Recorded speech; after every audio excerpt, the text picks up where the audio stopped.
Mutualism में species ए और species B दोनों को प्रॉफिट हो रहा था। कई तरह के एग्जाम्पल देखे, लाइकन्स जिसमें एल्गी और फंजाई एसोसिएशन करते हैं, है ना, माइकोराइजा, राइजोबियम और लेग्यूमिनस प्लांट्स के रूट्स के बारे में पढ़ा उसमें।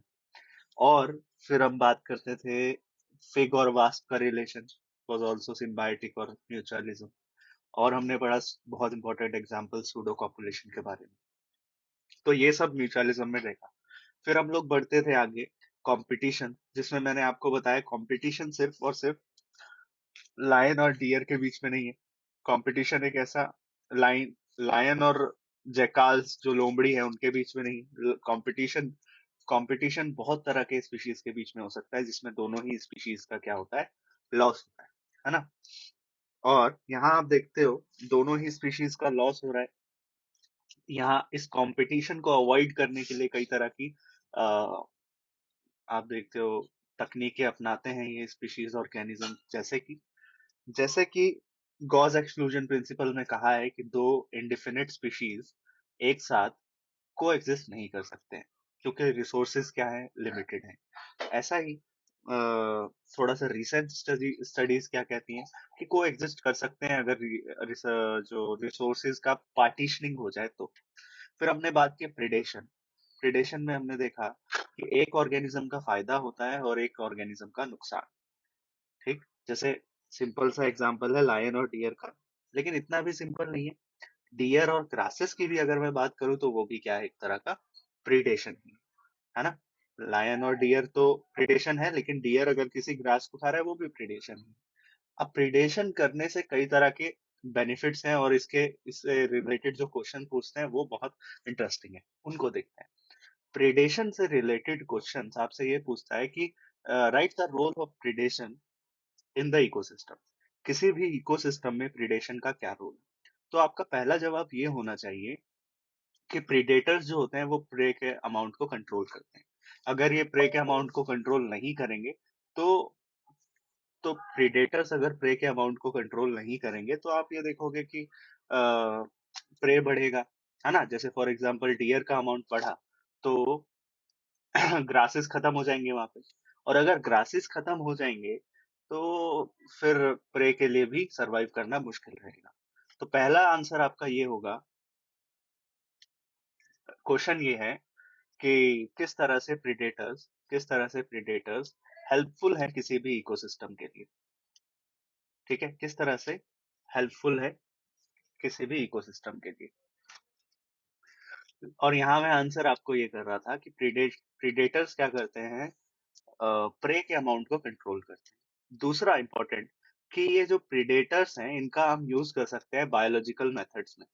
बायोलॉजिकल मेथड्स में कैसा यूज कर सकते हैं, बायोलॉजिकल मेथड में ऐसे यूज कर सकते हैं कि जैसे ड्रैगन फ्लाइज हो, ठीक है, और हम लेडी बर्ड पढ़ते हैं, ये 10th चैप्टर में हम लोगों ने डिस्कस किया था कि ड्रैगन फ्लाइज और लेडी बर्ड्स का यूज किया जाता है जो एग्रीकल्चरल फील्ड में पेस्ट आने लगते हैं उनको मारने के लिए। या तो मेरे पास एक ऑप्शन है कि मैं किधर चला जाऊं, या तो मैं डिपेंड करने लग जाऊं किसी केमिकल पेस्टिसाइड्स पर, ठीक है, केमिकल्स का यूज करने लग जाऊं, या फिर मेरे पास ये ऑप्शन है कि मैं इन प्रीडेटर्स का यूज करूं मेरे एग्रीकल्चरल फील्ड में उन पेस्ट को भगाने के लिए। Which one is the better option, आप बताइए कौन सा option better.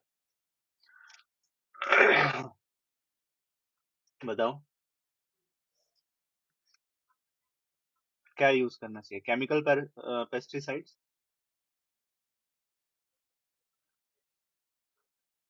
Hello, predators use कर रहे हैं ना। ओके, तो इसलिए प्रीडेटर्स। तीसरा रीजन हम ये बात करते हैं कि प्रीडेशन जो प्रीडेटर्स होते हैं वो क्या करते हैं, कंपटीशन कम कर देते हैं। ये हमने देखा, कंपटीशन कम कर देते हैं किसी भी सोसाइटी में, किसी भी आप देखो इकोसिस्टम में वो कंपटीशन कम कर देते हैं।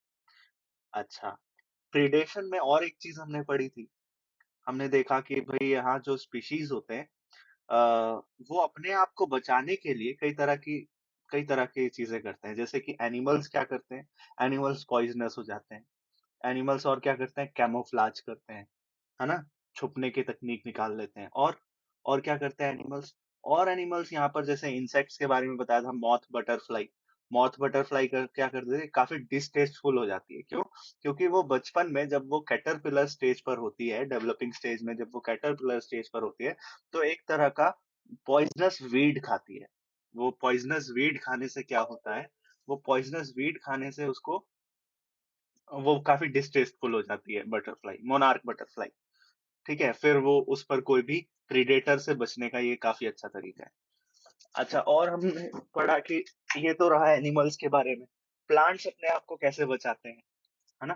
क्योंकि प्लांट्स तो भाग नहीं सकते हैं प्रीडेटर्स से, ठीक है? तो प्लांट्स अपने आप को ऐसे बचाते हैं कि कैक्टस कैक्टस जो है वो क्या कैक्टस है, उसने जैसे आप देखते हो स्पाइन्स डेवलप कर लिए हैं। अब कांटे हैं तो कोई प्रेडेटर उसको खाएगा नहीं, है ना? तो कैक्टस ने इस तरह से प्रिवेंट किया है। और क्या-क्या कर सकते हैं?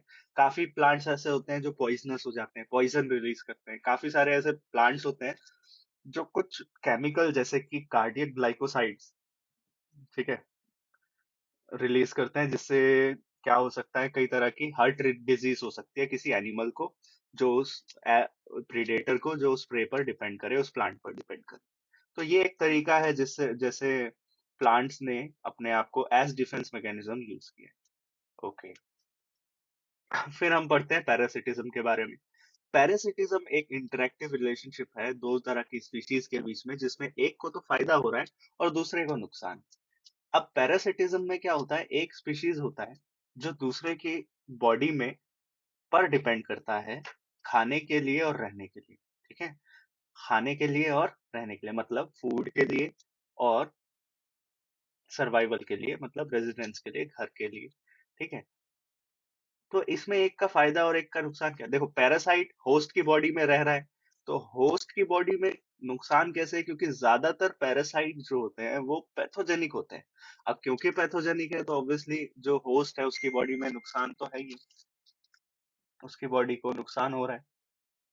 अच्छा, आगे देखते हैं एक और चीज कि पैरासिटिज्म पैरासिटिज्म में कई सारे एग्जांपल्स हैं। जैसे लिवर फ्लूक का एक एग्जांपल हमने पढ़ा, ठीक है? और लिवर फ्लूक जो लिवर ह्यूमन लिवर में पाया जाता है, या आप देख सकते हो मलेरिया। मलेरिया एक तरह का प्लाज्मोडियम है, ये भी क्या है, एक तरह का पैरासाइट है। अब इनकी जो लाइफ साइकिल होती है वो काफी विचित्र होती है। हाँ, लीवर फ्लूक के बारे में हमने ये पढ़ा था, याद करो, तुम एनसीईआरटी नहीं डिस्कस पढ़ते हो ना? देखो, लिवर फ्लूक, ये बताया था मैंने लिवर फ्लूक के बारे में कि ये दो इंटरमीडिएट होस्ट पर डिपेंड करता है। ये देखो, एक तो स्नेल और ये फिश, है ना, to complete its life cycle. Obviously liver related symptoms होंगे, है ना, लीवर डिजीज कॉज करेगा ये। ठीक है? तो मलेरियल पैरासाइट, बस इतना ही है इसके बारे में। मलेरियल पैरासाइट जो मलेरिया कॉज करता है, दैट इज, उसको भी बॉडी में सरवाइव करने के लिए क्या चाहिए होता है भाई, दो चाहिए, दो बॉडीज चाहिए, हमने पढ़ा है। एक तो मॉस्किटो चाहिए और एक उसको क्या चाहिए, ह्यूमन बॉडी भी चाहिए। चलो, पैरासिटिज्म दो तरह का हो सकता है, एक्टोपैरासिटिज्म और एंडोपैरासिटिज्म। एक्टोपैरासिटिज्म नाम से पता चल रहा है कि एक्टोपैरासिटिज्म बाहर, है ना, आउटसाइड द बॉडी पाया जाता है, इसलिए हमने क्या बोल दिया, एक्टोपैरासिटिज्म। और एंडोपैरासिटिज्म इनसाइड, जैसे कि जैसे कि लाइसिस, ठीक है, कई जो डॉग्स होते हैं, पालतू डॉग, पेट डॉग्स जो होते हैं, उनको उनके बॉडी पर लाइसिस लग जाते हैं, है ना, या आप देखो टिक्स लग जाते हैं, जुएं लग जाती हैं। तो ये जुएं क्या है, बॉडी के अंदर लग रही है क्या? नहीं, बाहर लग रही है। तो ये क्या है, एक तरह का एक्टोपैरासिटिज्म। एंडोपैरासिटिज्म क्या है? एंडोपैरासिटिज्म बॉडी के अंदर है, यानी कि मलेरियल पैरासाइट। जैसे मलेरियल पैरासाइट बॉडी के बाहर नहीं। तो ये डिफरेंस है एक्टोपैरासिटिज्म और endoparasitism. Next is brood parasitism. एक और तरह का पैरासिटिज्म है ब्रूड पैरासिटिज्म। और ब्रूड पैरासिटिज्म में हम ये देखते हैं कि एक स्पीशीज पैरासाइट बर्ड, ठीक है, एक बर्ड स्पीशीज दूसरे बर्ड पर डिपेंड करता है टू ले एग। ठीक है? होस्ट बर्ड पर डिपेंड करता है कि वो अपना एग किसी दूसरे के घोंसले में डाल दे और वो उसको नर्चर करे, इंक्यूबेट करे। ठीक है? अच्छा, जैसे एग्जांपल देखने को हमें हमें मिलता है कुकू और क्रो। यहाँ पर क्रो जो है वो होस्ट की तरह काम करता है, और कुकू यानी कि कोयल बर्ड पैरासिटिक है, यानी कि वो अपना एग्स किधर डाल देता है, क्रो के नेस्ट में। और ऐसा इन्होंने इवोल्यूशन किया हुआ है कि कुकू के या कोयल के कोई और बर्ड नहीं जिसके नेस्ट पे उसको डाला हुआ है, ठीक है, लिलिमा। जैसे कोयल ने क्या किया है, अपने जो एग्स हैं वो क्रो बर्ड के नेस्ट में डाल दिए, ठीक है। कोयल ने अपने एग्स क्रो के नेस्ट में डाल दिए, तो अब दोनों ही एग्स क्या होते हैं, रिजेंबल करते हैं बहुत ही ज्यादा, ठीक है, बहुत ज्यादा रिजेंबल करते हैं। उन्होंने अपने आप को इवॉल्व इस तरह से किया है कि वो साइज में, कलर में, ठीक है, बिल्कुल सेम लगते हैं। तो क्रो को ये नहीं पता चलता, ठीक है, क्रो को ये नहीं पता चलता कि ये मेरा एग है, ठीक है, या फिर किसी और का एग है। तो वो उसको अपना एग मानकर ही उसको ग्रो कर, ठीक है, उसको इनक्यूबेट कराती है। समझ आया? उसके ब्रीडिंग सीजन में, that is spring to summer. तो इसे बोलते हैं brood parasitism. I hope it is clear. और बताओ, ये मैंने पूरा अभी तक जितना चैप्टर हम लोगों ने डिस्कस किया था सब दोबारा से एक बार देख लिया था। अब बताओ क्या दिक्कत है चैप्टर में? कंपटीशन वाले पार्ट में क्या दिक्कत है? अभी डिस्कस किया कंपटीशन हमने, बताओ। कंपटीशन वाला पार्ट, कंपटीशन तो हमने फर्स्ट क्लास में पढ़ा था। जो फर्स्ट वाली वीडियो होगी उसमें कंपटीशन होगा। लास्ट जो क्लास हुई थी कल, क्लास में हमने सिर्फ और सिर्फ अ, कल सिर्फ और सिर्फ हमने प्रीडेशन और पैरासिटिज्म पढ़ा। अभी तक हम लोगों के इस क्लास के दो क्लासेस हुई हैं। इस चैप्टर की दो क्लासेस, मतलब ये पॉपुलेशन इंटरेक्शन की दो क्लासेस हुई हैं। एक पहली जो क्लास होगी, पहली वाली जो वीडियो देखोगे आप इसमें, उसमें इससे पहले वाली वीडियो में, यानी कि जो क्लास हुई थी हमारी वेडनेसडे, वेडनेसडे वाले की वीडियो जो होगी उसमें म्यूचुअलिज्म और कंपटीशन किया। कल हम लोगों ने प्रीडेशन और पैरासिटिज्म किया, ठीक है। तो कल वाली वीडियो देखिए अगर आपने, तो कल में प्रीडेशन और पैरासिटिज्म मिलेगा, ठीक है। और कंपटीशन भी समझ आ गया होगा। कंपटीशन में, कंपटीशन इंपॉर्टेंट है, लेकिन आज अगर आप थोड़ा सा जल्दी आते तो आपको कंपटीशन समझ में आ जाता। आज दोबारा कंपटीशन पढ़ा दिया मैंने। कोई नहीं, आज ऐसा करना, अगर कंपटीशन और बाकी सारी चीजें देखनी है तो आज वाली जो वीडियो डालूंगा मैं उसको शुरू के 10 मिनट 12 मिनट देख लेना, ठीक है। वही मिस हुआ है आपका आज, ठीक है। आज वाली क्लास का 10 12 मिनट देख लेना। तो म्यूचुअलिज्म हम लोग पढ़ चुके हैं, कंपटीशन पढ़ चुके हैं, प्रिडेशन पढ़ चुके हैं, पैरासिटिज्म पढ़ चुके हैं। दो चीजें रह गए हैं, कॉमन सेलिज्म और एमेंसेलिज्म, ठीक है। कॉमन सेलिज्म और एमेंसेलिज्म, कॉमन सेलिज्म और एमेंसेलिज्म का क्या है? कॉमन सेलिज्म का, देखो, कॉमन सेलिज्म एक ऐसा इंटरेक्टिव रिलेशनशिप है जिसमें एक का तो फायदा है और दूसरे का ना तो कोई फायदा है और ना ही नुकसान है। और ये दो एग्जाम्पल है जो ध्यान रखना, जिनमें क्वेश्चन बनते हैं। सबसे ज्यादा मैं बताता हूँ क्वेश्चन किस पे बनते हैं, कंपटीशन पे और कॉमन सेलिज्म पे और पैरासिटिज्म पे, ठीक है। ध्यान रखना। बाकी पढ़ना हम लोगों को सभी है, सभी में से क्वेश्चन बनते ही हैं। इनमें क्वेश्चन कैसे बनेगा, आपको क्या करेगा, आपको ऐसा एग्जाम्पल दे देगा। कैसे एग्जाम्पल दे देगा? आपको बोल देगा, बताओ, फिग एंड वास्प, ठीक है, पहला। फिर इधर फिल इन द ब्लैंक दे दिया। आपको बोल देगा कि लाइकन्स है, इधर फिल इन द ब्लैंक। आपको इधर दे देगा कि ये है डियर एंड ग्रास है, ठीक है। फोर्थ, आपको क्या बोल देगा? बोल देगा Abingdon tortoise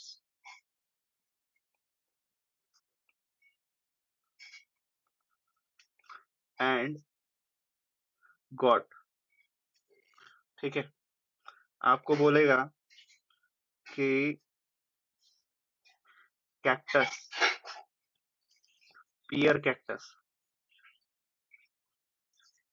peer cactus and क्या, मॉथ, ठीक है। आपको बोलेगा अ, ठीक है, बस। अब आप लोग मुझे बताओ क्या लिखोगे ऐसे में, बताओ। सभी ये फिल इन द ब्लैंक्स, जल्दी से, मुझे नहीं बताना, जल्दी से एक काम करो, ये 5 के 5 फिल करके जल्दी से मुझे टेलीग्राम ग्रुप में भेजो। टेलीग्राम ग्रुप जो है हमारा, उसमें जल्दी से 1 2 3 4 5 करके बस वन वर्ड आंसर करके जल्दी जल्दी भेज दो। समझ गए ना इसमें लिखना क्या है? चनप्रीत, लिलिमा, प्रिया, राहुल, सौम्या, नैन्सी, यशवर्धन। समझ गए क्या लिखना है इसमें? जल्दी लिखो और भेजो टेलीग्राम ग्रुप पे। फिग एंड वास्प का कि यहाँ पर फिग क्या है और वास्प क्या है। फिग फिग और वास्प वाले रिलेशन में दोनों का ही फायदा। बी और पॉलिनेटर वाला बात है ना, तो दोनों में ही क्या होगा? म्यूचुअलिज्म होगा। किसी का गलत हुआ था ये? हाँ। लाइकन्स लाइकन्स तो बचपन से पढ़ते आ रहे हैं यार, ये म्यूचुअलिज्म ही है, इसमें क्या दिक्कत है? डियर और ग्रास में कई बच्चों ने गलत किया है, तो सुनो, डियर और ग्रास के केस में भाई एक का फायदा हो रहा है, एक का नुकसान हो रहा है। और ऐसा किसमें बताया था? कौन सा है ऐसा जिसमें एक का फायदा हो और एक का नुकसान हो? प्रेडेशन है। अब कोई कुछ ऐसे हैं जो ज्यादा दिमाग लगाएंगे और बोलेंगे भैया पैरासिटिज्म भी तो हो सकता है। लेकिन एक बात बताओ तुम, क्या पैरासिटिज्म में, क्या डियर फूड के लिए ग्रास पर तो डिपेंड करता है, लेकिन ग्रास की बॉडी में थोड़ी चला जाता है रहने के लिए? ऐसा तो नहीं है ना। तो क्या यहाँ पर अब पैरासिटिज्म हो सकता है? आंसर बताओ। ये कंपटीशन हो सकता है, दोनों का नुकसान नहीं। अब ग्रास और गोट में कैसा कंपटीशन सामने है ये बताओ? कोई कंपटीशन है दोनों में, ग्रास और गोट में? तो क्या है, सिंपल, ये एक तरह का प्रेडेशन ही हुआ, है ना लिलिमा?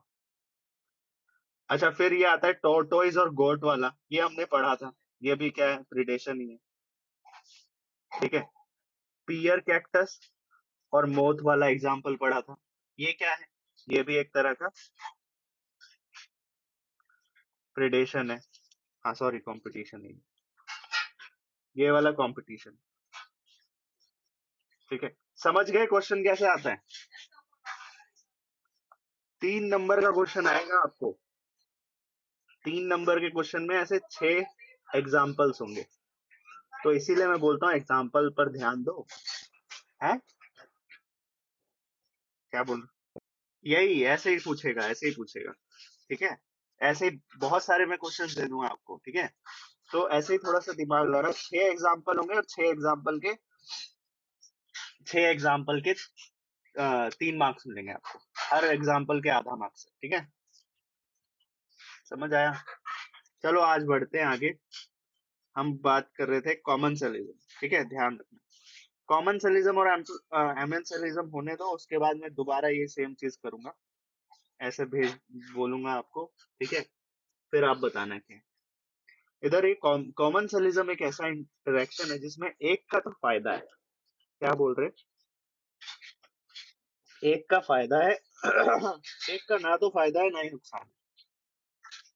कॉमन सेलिज्म जैसे, इसके एग्जाम्पल बहुत पूछे जाते हैं एग्जाम में, इसलिए ध्यान रखना।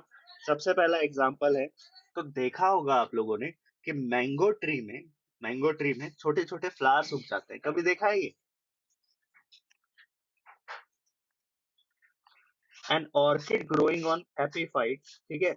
मैंगो के ट्री में, मतलब मैं ये बोल रहा हूँ, मान लो ये क्या है, ये मैंगो का ट्री है, इधर से ये स्टेम जा रहा है, तो यहाँ इसके स्टेम से क्या निकलने लगेगा, यहाँ पर थोड़ी सी जगह होगी, थोड़ी सी मिट्टी वगैरह अगर ग्रो करेगी, तो आप देखोगे यहीं से क्या उग रहा है, ऑर्किड का फ्लावर उग रहा है। ऐसा देखा है कभी? कभी गाँव वगैरह का, तो फ्लावर्स उग जाते हैं ऐसे में। तो इसमें ऑर्किड का क्या है, फायदा है? क्या मैंगो मैंगो ट्री का कोई फायदा है? नहीं। कोई नुकसान है? नहीं। तो ये क्या है, सिंपल कॉमन सर्विज्म है, ध्यान रखना। ठीक है। ऐसे ही और क्या है, दूसरा बहुत इंपॉर्टेंट एग्जांपल, बार्नेकल्स ग्रो हो जाते हैं। कहाँ पर? बार्नेकल्स कहाँ ग्रो हो जाते हैं? अच्छा मैं दिखा देता हूँ, ज्यादा याद रहेगा, ज्यादा रिटेन कर पाओगे, है ना? तो कॉमन सेलिज्म इन मैंगो ट्रीज।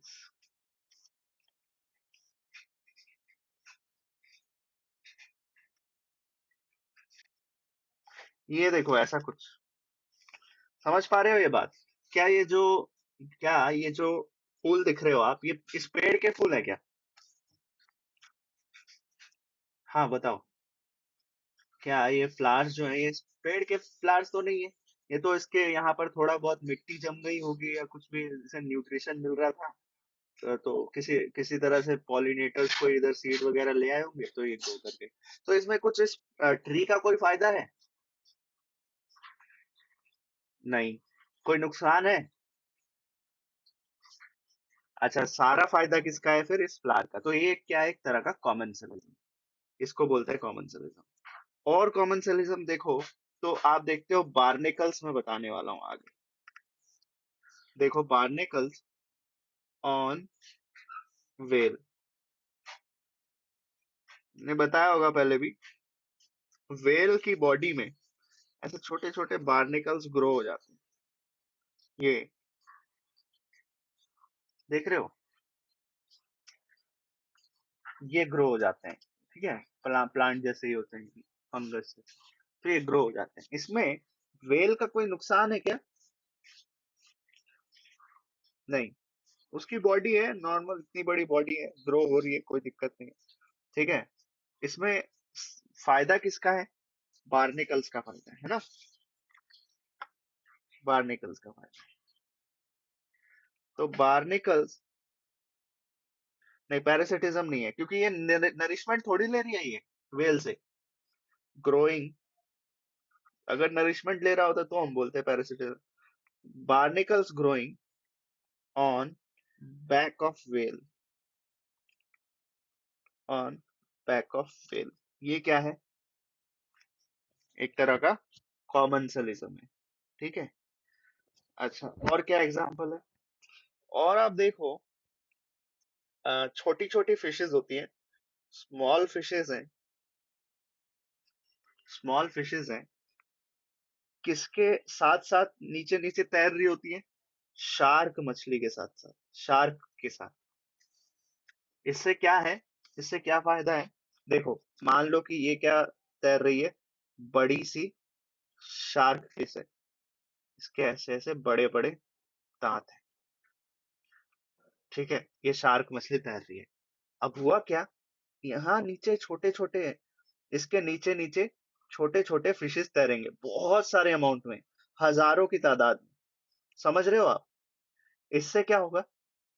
इससे ये होगा कि जब ये शार्क मछली किसी शिकार को पकड़ेगी, मान लो इसने किसी छोटी मछली, मान लो ऐसे किसी को शिकार को पकड़ा, और जब ये खा रही होगी इसको, तो कुछ इसके टुकड़े क्या गिर जाएंगे, नीचे गिरेंगे कि नहीं गिरेंगे?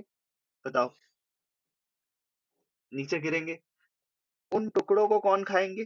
कौन खाएगा? शार्क दोबारा उठा के खाएगी, वो जो छोटे फिशेस होंगे वो खाएंगे। समझ आया? और दूसरी बात, पहली बात तो इन स्मॉल फिशेस को क्या मिलता है? फूड मिल रहा है। और दूसरा क्या मिल रहा है? इनको प्रोटेक्शन मिल रहा है। Very good. प्रोटेक्शन कैसे मिल रहा है? शार्क मछली पे कोई हमला करेगा क्या उसको खाने के लिए? नहीं करेगा। तो ये किसके प्रोटेक्शन में है? ये सब प्रोटेक्शन में है इस शार्क मछली के। अच्छा, इसमें शार्क मछली का कोई फायदा है क्या? क्या ये ऐसा हो सकता है कभी कि ये शार्क मछली घूम के नीचे जाए और इनको खा सकती है? जिंदगी में कभी नहीं खा सकती इनको। क्यों? क्योंकि ये हमेशा इसके नीचे ही रहेंगे। ठीक है, तो कभी वो घूम ही नहीं सकती, वो कभी पलट ही नहीं सकती, वो उसको पता है ही, तो वो कभी नहीं खा सकते हैं इसको, इन मछलियों को। समझ आया? हेलो। तो इस तो यहाँ पर आपको समझ आता है ये क्या है, शार्क मछली का ना तो कोई फायदा है ना ही कोई नुकसान है, नुकसान भी कोई नहीं है। अच्छा, फायदा सारे किसका है? फायदा सब है इसका फिशेस का। समझ आया? तो ऐसा इस तरह का अगर रिलेशन हो, this is the interaction in which one species benefit and the other, one species benefits and the other is neither harmed or nor benefit, इसको बोलते हैं कॉमर्शियलिज्म। दो तीन एग्जांपल देख लिए, एक और एग्जांपल सुनोगे आप, वो बहुत, तीन एग्जांपल। सी एनिमोन, ये भी पूछते हैं कि सी एनिमोन, चौथा लिख रहा हूं मैं, सी एनिमोन and stinging tentacles. याद रखना भाई, एग्जाम्पल ही पूछेंगे आपसे, कोई डेफिनेशन नहीं पूछता कॉमेंसलिज्म क्या होता है, ठीक है?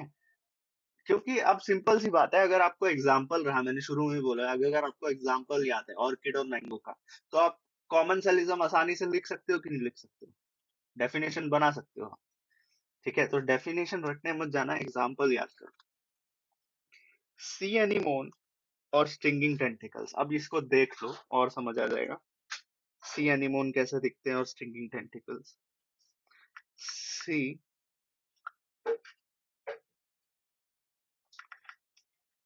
एनीमोन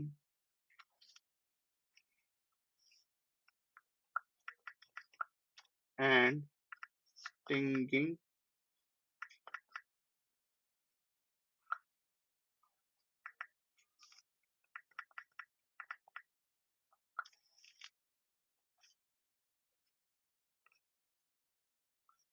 नीमो देखिए किसी ने? तो सी एनीमोन, ठीक है, उसी को बोलते हैं, नीमो मछली है, ये वही तो है, समझ रहे हो? तो वो क्या करते हैं, ये जो स्टिंगिंग टेंटिकल्स बोलते हैं, जो ये देख रहे हो ऐसे बहुत सारे स्टिंगिंग टेंटिकल्स होते हैं, उनमें ये सरवाइव कर रहे होते हैं, उसके अंदर घुस के रहते हैं। तो इसके अंदर कोई कांटे वाले होते हैं ये तो, ठीक है, इसमें इनमें तो कांटे होते हैं, तो कोई प्रेडेटर भी आएगा क्या इसके अंदर घुसने? बड़ा प्रेडेटर, बताओ। प्रेडेटर यहाँ रहने नहीं आएगा। कौन आसानी से छोटी छोटी जो नीमो मछली है जिन्हें आप बोल रहे हो सी एनिमोन्स, वो रह सकते हैं, ठीक है?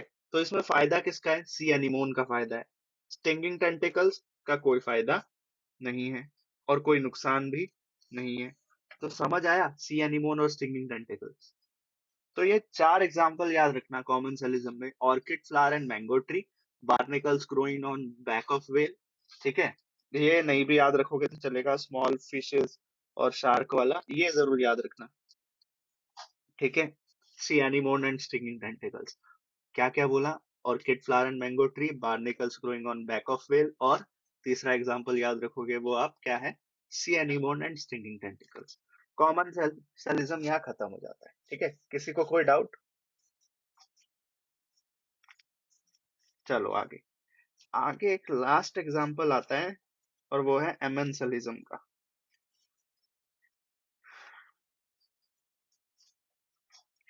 एमेंसलिज्म भी एक विचित्र तरह का क्या है? एमेंसलिज्म के बाद, हाँ, पॉपुलेशन इंटरेक्शन है, यहाँ दिया हुआ है, थोड़ा सा दिया हुआ है, नहीं दिया हुआ है क्या? देखो, एमेंसलिज्म यही दिया हुआ है, थोड़ा सा दिया हुआ है, मैं बताता हूँ इसका एग्जांपल। एमेंसलिज्म, ध्यान रखना, एमेंसलिज्म एक ऐसा इंटरेक्शन है जिसमें एक का नुकसान होगा, एक का क्या होगा? नुकसान होगा, एक का ना तो कोई फायदा होगा ना ही नुकसान होगा, समझ रहे हो? खुद का फायदा, ना तो फायदा हुआ नुकसान भी नहीं हुआ, खुद का ना तो फायदा हो रहा है ना ही नुकसान हो रहा है, लेकिन दूसरे का क्या कर रहा है? वो नुकसान कर रहा है, समझ रहे हो? ऐसे को क्या बोल रहे हो आप? एमेंसलिज्म। अच्छा, अगर मैं यही बोल देता आपको एक का फायदा है और दूसरे का ना तो कोई फायदा है ना नुकसान है, तो क्या बोलते? मैं बोल देता दोनों का फायदा है, तो क्या बोलते? बाकी, हाँ भाई, मैं बोल देता दोनों का फायदा है तो? लिलिमा, चनप्रीत, नैन्सी, सौम्या, बताओ, दोनों का फायदा है तो? दोनों का नुकसान है बोल दिया तो? दोनों का नुकसान है तो? कंपटीशन। अच्छा, एक का फायदा है और एक का नुकसान है तो? प्रीडेशन या पैरासिटिज्म। मैं बोल रहा हूँ कि एक का फायदा है और दूसरे का नुकसान है, लेकिन जिसका फायदा है वो उसकी बॉडी में भी सरवाइव कर रहा है, ठीक है, रहने के लिए भी डिपेंड कर, पैरासिटिज्म कंफर्म। मैं बोल रहा हूँ कि ये एबिंगडन टॉर्टोइस एबिंगडन टॉर्टोइस और गॉट किसका एग्जाम्पल है?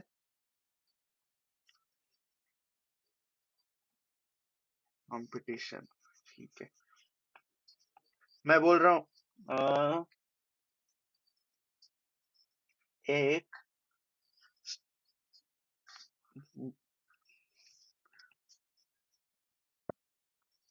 रुक जाओ, सी एनिमोन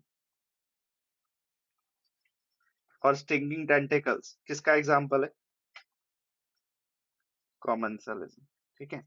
चलो ये ऑर्किड और मैंगो, मैंगो ट्री किसका एग्जाम्पल है?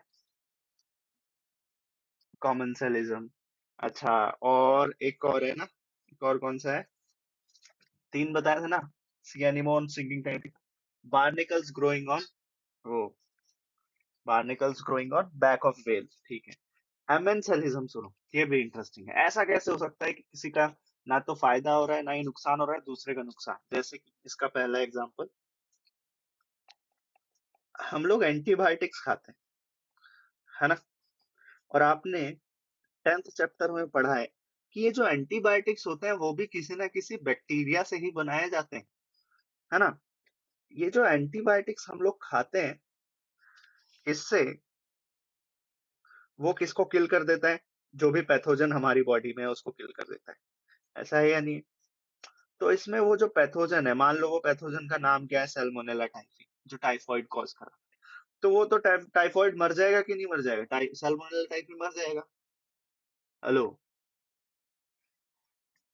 तो इसमें उस सैल्मोनेला टाइफी का तो हो गया नुकसान, क्योंकि वो डाई कर गया, हमने एंटीबायोटिक खा ली, तो उसका नुकसान। क्या उस एंटीबायोटिक का कोई फायदा है? हाँ, फायदा तो हमारा हुआ ना, हमने एंटीबायोटिक खाया। क्या उस एंटीबायोटिक का कोई फायदा है? नहीं। क्या उस एंटीबायोटिक का कोई नुकसान है? नहीं। समझ आया? एक और, ये एग्जाम्पल उतना अगर ठीक नहीं लगे, ठीक है, या याद नहीं आए, तो आप एक और एग्जाम्पल लिख सकते हो, वो बहुत अच्छा है। एक और एमेंसलिज्म का एग्जाम्पल है, and that is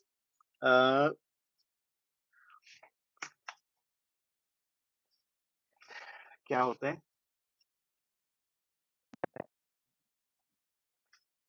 antibiotic living नहीं है, लेकिन वो बन तो लिविंग से रहा है। अरे, एंटीबायोटिक लिविंग नहीं है, लेकिन कई बार हम कुछ ऐसे चीजें खाते हैं जो लिविंग होती है, ठीक है। या आप बोलो कि कई एंटीबायोटिक्स जो है वो, आप ऐसा बोल सकते हो, लिविंग से ही तो बना रहे हैं, ठीक है। बन तो वो लिविंग से रहे। अरे यार, वो पेनिसिलियम जो यूज हो रहा है इसमें, पेनिसिलियम जो यूज हो रहा है वो कहाँ से आ रहा है? तो पेनिसिलियम से ही तो आ रहा है। उसमें क्या होता है, पेनिसिलियम होता है किसी भी एंटीबायोटिक में, ठीक है। कई, ज्यादातर जैसे आप देखो लिविंग स्टेट में नहीं खा रहे, लेकिन जो आयुर्वेदिक मेडिसिन होती है उसमें इतना ज्यादा आप नहीं करते हो, प्रोडक्शन में इतना ज्यादा चेंजेस, तो वो लिविंग रहते हैं। बैक्टीरिया मर जाएंगे क्या इतनी आसानी से? ठीक है। इसीलिए मैं बोल रहा हूँ, ये वाला एग्जाम्पल अगर इतना सुटेबल नहीं भी लगता है, तो एक और एग्जाम्पल है, इसको याद रखना। हालांकि एनसीईआरटी वालों ने तो कोई एग्जाम्पल नहीं दिया है, लेकिन आप एक एक एग्जाम्पल तो अपने पास रखो ना, एक दो एग्जाम्पल समझाने के लिए। तो इसमें है कि सवाना, आ, क्या कहाँ के फॉरेस्ट में बोल रहा हूँ, ये जो कौन से फॉरेस्ट, अमेजोन फॉरेस्ट, ठीक है। बहुत भले भले जंगल होते हैं, ठीक है, अमेजोन फॉरेस्ट। तो अमेजोन फॉरेस्ट के बारे में बताओ कुछ जरा, क्या जानते हो? सुना है अमेजोन फॉरेस्ट?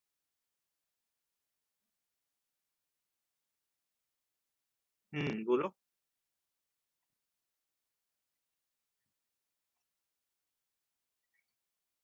बोलो यार, कुछ तो बोलो।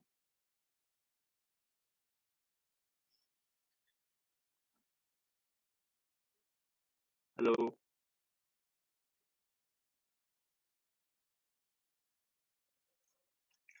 हेलो हेलो हेलो, आवाज आ रहा है? देखो, क्या होता है, अमेज़न फॉरेस्ट बहुत ज्यादा घने घने फॉरेस्ट होते हैं, इतने घने फॉरेस्ट होते हैं, ठीक है, कि नीचे तक सनलाइट भी नहीं पहुंच पाती है। उन ट्री ऐसे कुछ घने घने ट्रीज होते हैं कि उनके जहां पर वो उग गए हैं ना ट्रीज, मान लो यहाँ मैं बना देता हूँ इधर, इसको मिटाते हैं। मान लो ये एक ट्री है, ये ग्रो कर गया है, और ऐसे ट्री देखें जो ऐसे ग्रो कर गए। हेलो। हाँ, इनके नीचे कुछ छोटे छोटे हर्ब्स एंड शर्ब्स हैं, इस तरह से। क्या इनके पास सनलाइट पहुंच पाएगी? क्या इनके पास सनलाइट पहुंच पाएगी? नहीं। दूसरा, सनलाइट तो नहीं पहुंचेगी इनको। और दूसरा, क्या सारा का सारा जो न्यूट्रिशन है वो कौन कौन निकाल लेगा जमीन से, इसके बिग ट्री के जो रूट्स हैं? है या नहीं है ऐसा? तो क्या इन जो छोटे छोटे हैं ये इनको नरिशमेंट मिल पाएगी ना, सफिशियंट? बताओ, नहीं मिल पाएगी। तो इसमें नुकसान किसका है? वो जो छोटे छोटे स्मॉल स्मॉल हर्ब्स हैं, उनका नुकसान है। अमेजोन फॉरेस्ट में, वो जो अमेजोन फॉरेस्ट है मैं बोल रहा हूँ, बिग ट्रीज है, बिग ट्रीज है।